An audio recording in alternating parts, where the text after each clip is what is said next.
본 영상은 투자 판단 참고용이며 모든 투자의 책임은 투자자 본인에게 있습니다. 특정 종목에 대한 매수 또는 매도 추천이 아님을 분명히 밝힙니다. 자, 제가 질문 하나 던져볼게요. 2026년 AI 주식에 투자하기 전에 딱 하나의 숫자만 봐야 한다면 그게 뭘까요?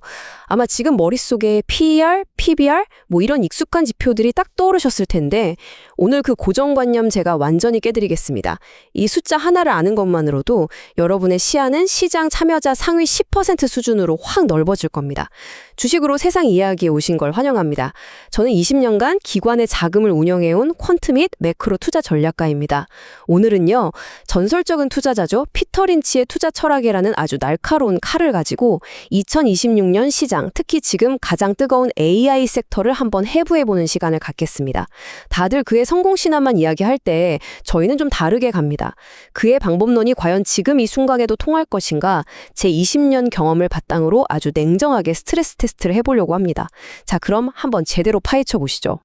오늘은 이 5단계로 진행될 겁니다. 먼저 피터 린치라는 인물의 신화를 싹 걷어내고 그가 실제로 어떤 무기를 썼는지 살펴볼 거예요.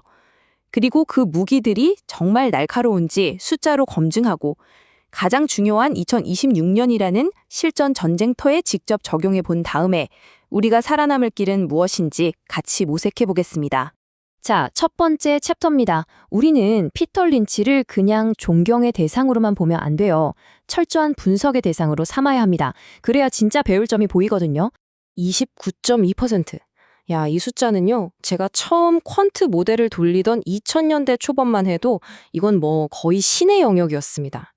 2천만 달러, 우리 돈으로 한 200억 원짜리 펀드를 13년 만에 140억 달러, 무려 18조 원으로 불렸으니까요. 이건 절대 운으로 만들 수 있는 숫자가 아니죠. 여기엔 시장을 이기는 명확한 시스템, 그러니까 알파를 창출하는 그만의 프레임워크가 존재했다. 바로 이 뜻입니다. 그 시스템의 심장이 바로 이 상향식 투자라는 겁니다. 지금 금리가 오를까 내릴까, 환율은 어떻게 될까? 이런 거시경제 예측은 과감히 포기하고 오직 기업의 본질 그리고 현장에만 집중하는 방식이죠. 솔직히 말씀드리면요, 글로벌 매크로부터 분석해서 내려오는 저 같은 탑다운 전략가한테는 아주 이질적이고 어찌 보면 좀 위험해 보이기까지 하는 접근법입니다. 하지만 제 20년 경험의 결론은요, 진짜 위대한 투자자는 탑다운과 바텀업, 이 양쪽의 무기를 전부 다룰 줄 안다는 겁니다. 바로 그 점 때문에 오늘 우리가 배울 게 정말 많을 거예요. 자, 이제 피터 린치 철학의 가장 매력적인 부분으로 한번 들어가 보시죠. 10배 오르는 주식, 그가 이름 붙인 10배건은요. 무슨 복잡한 금융공학 모델이 아니라 바로 우리 주변에 있다는 겁니다. 정말 린치랍죠? 위트가 있으면서도 본질을 그냥 꿰뚫는 말입니다.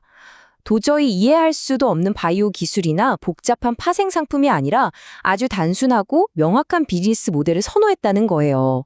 실제로 그가 아내가 사온 레그스 스타킹이 너무 좋다면서 계속 사오는 걸 보고 투자해서 대박을 터뜨렸고요.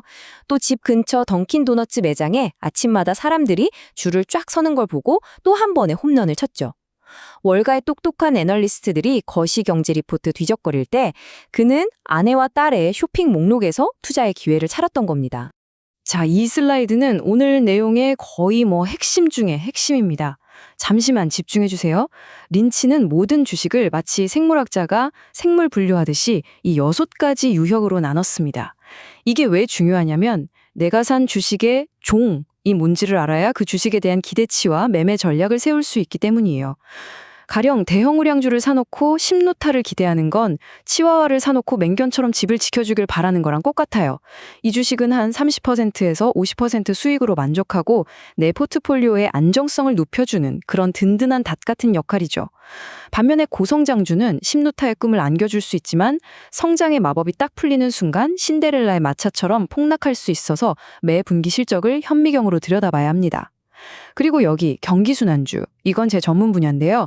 2008년 금융위기 이후에 화학주나 조선주처럼 업황이 최악일 때 사서 모두가 축배를 들 때 파는, 이건 철저한 매크로 게임의 영역입니다.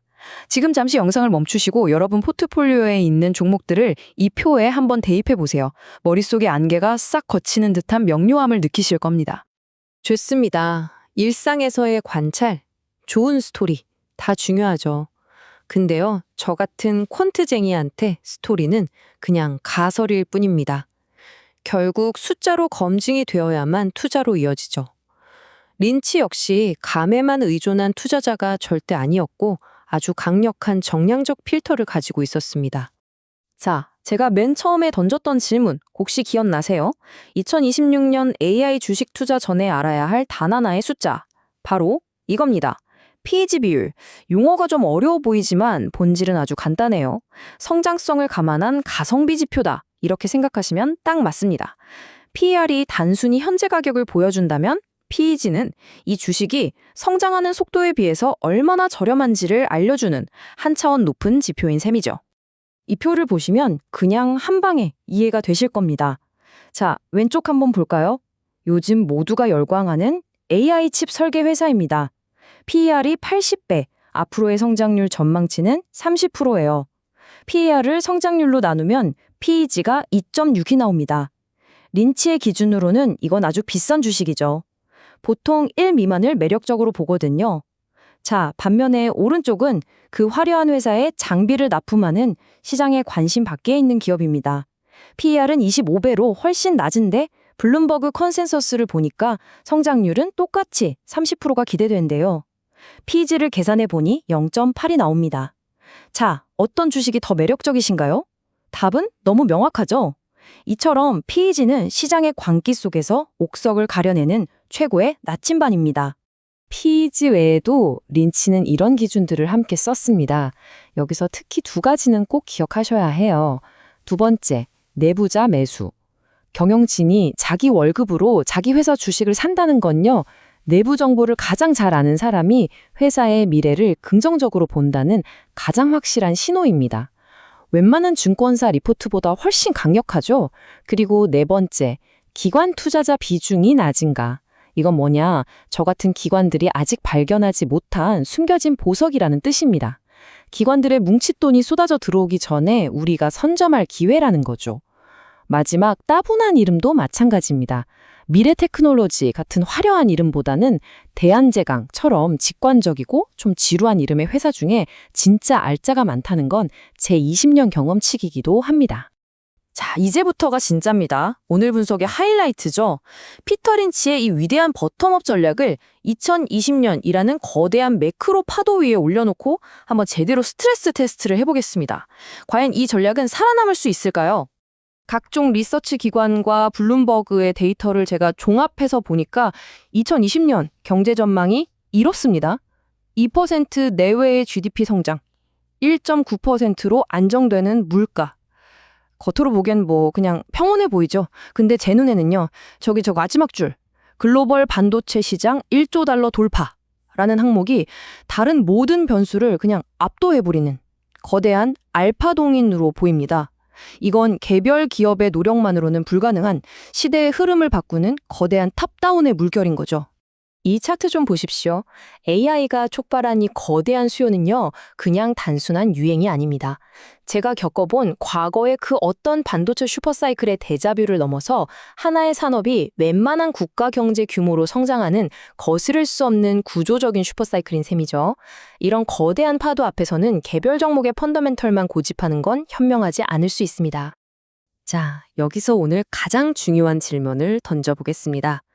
이런 거대한 탑다운 트렌드를 보고 피터 린치가 과연 모두가 아는 그 대장주를 샀을까요? 제 20년 경험에 비춰서 단언컨대 대답은 아니요에 가깝습니다. 그는 분명히 이 거대한 흐름의 가장 똑똑한 수혜주, 그러니까 AI, 데이터 센터에 들어가는 특수 케이블을 만드는 회사나 전력 효율을 높이는 부품 회사처럼 금광으로 몰려가는 사람들에게 곡괭이와 청바지를 파는 기업을 찾아 나섰을 겁니다. 왜냐고요?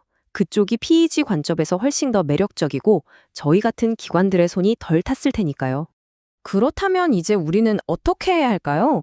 이 두 가지 접근법을 융합해서 2026년 시장에서 살아남을 현대 투자자를 위한 실질적인 행동 강령을 같이 한번 만들어 보겠습니다. 린치는 주식을 사기 전에 반드시 이 세 가지를 먼저 하라고 했습니다. 이건 선택이 아니라 필수입니다. 특히 3번, 비상금 확보. 이게 없으면요, 하락장에서 이성적인 판단은 절대 불가능합니다. 제가 2008년 금융위기 때 수많은 똑똑한 투자자들이 이 비상금이 없어서 바닥에서 주식을 내던지는 걸 제 두 눈으로 똑똑히 봤습니다. 제 20년 경험에서 나온 진심 어린 조언이니까 꼭 명심하시기 바랍니다. 그리고 이런 생각들은 머릿속에서 그냥 지워버려야 합니다. 특히 저 마지막에 이번에는 다르다. 이 네 단어. 이게 월가에서 가장 비싼 대가를 치르게 만드는 말이더군요. 2000년 닷컴 버블 때도 2008년 서브프라임 모기지 사태 때도 심지어 팬데믹 직후에도 어김없이 등장했던 말입니다.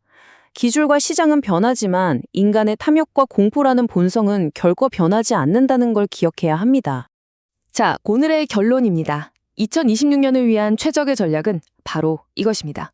저같은 매크로 전략가의 탑다운 분석으로 AI 반도체처럼 시대의 흐름을 타는, 즉 물고기가 많을 수밖에 없는 올바른 연못을 먼저 찾으세요. 그리고 그 안에서 피터 린치의 현미경, 즉 PEG 비율과 재무건전성 체크리스트라는 도구를 사용해서 남들이 아직 발견하지 못한 최고의 물고기를 낚아채는 겁니다. 이것이 바로 거인의 어깨 위에서 거시와 미시의 눈을 모두 뜨고 더 멀리 보는 방법입니다. 결국 시장의 방향을 맞추려는 오만을 버리고 어떤 파도가 닥쳐도 내 배가 부서지지 않게 만드는 원칙과 시스템을 갖추는 것. 그것이 투자의 본질이고 또 제가 20년간 이 시장에서 살아남은 유일한 이유이기도 합니다. 피터 린치의 지혜와 현대 매크로 전략의 결합. 오늘 이 프레임워크가 여러분의 투자 세계를 한 단계 업그레이드했기를 바랍니다. 구독, 좋아요, 알림 설정은 이 채널을 유지하는 큰 힘이 됩니다. 이상 주식으로 세상 이야기였습니다.